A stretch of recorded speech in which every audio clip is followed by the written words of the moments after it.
Welcome to another video from Training Great Minds, Psychological Skills for Clinicians and Patients. The French physician and philosopher René Descartes gave the world a metaphor for pain, explained by a bow and a rope. Pull the rope and you ring the bell. The harder you pull, the louder the noise. Descartes said, the injury pulls the rope that runs through the body to the brain where it rings the pain alarm. But Descartes couldn't account for pain as a perception. For example, researchers gave a large group of people an equally measured amount of pain by way of a heat probe on the arm. Sometimes the pain was accompanied by a red light and sometimes by a green light. And even though the heat level was always the same, people would most often say that the pain was higher when it was given with a red light. The red light held threat value outside of conscious awareness. So much for Descartes' theory.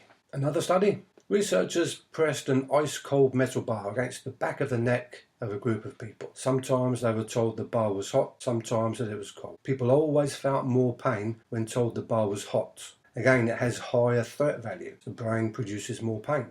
We can expand Descartes' metaphor. Hundreds of years ago, all villages would have had a bell tower. The villagers would have been on the lookout for danger. And when the village people, pay attention, found danger, they rang the bell to put the village on high alert. So Descartes' theory was mechanical. The body was like the village. The nerves were the ropes. The brain was the bell. The injury was the pull. Nociceptors were the village people. And so we're left with a 400-year-old theory that most people still think explains pain. Let's go back to the bell tower. Imagine that a storm passes over the village and it causes the bell to ring.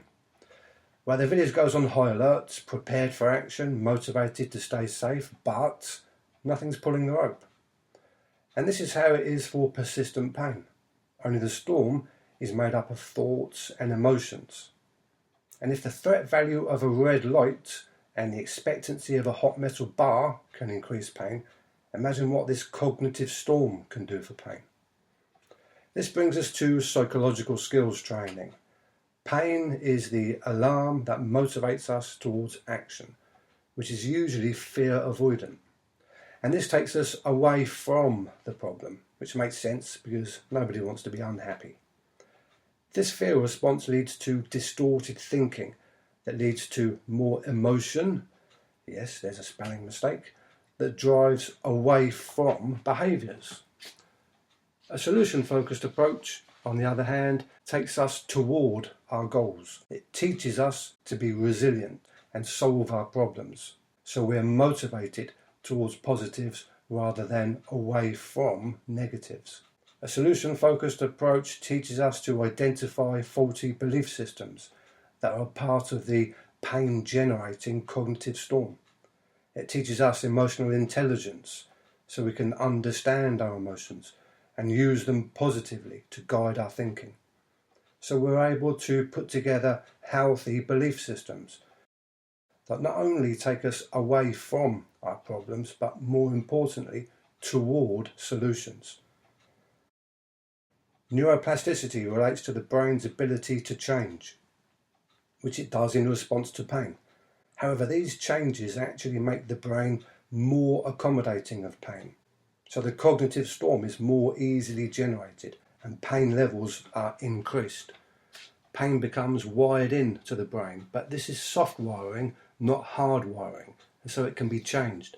And we do this with self-directed neuroplasticity, a kind of brain training that makes it less accommodating of pain. For more information on all of this and on future courses, go to my website, www.traininggreatminds.com. That was nice.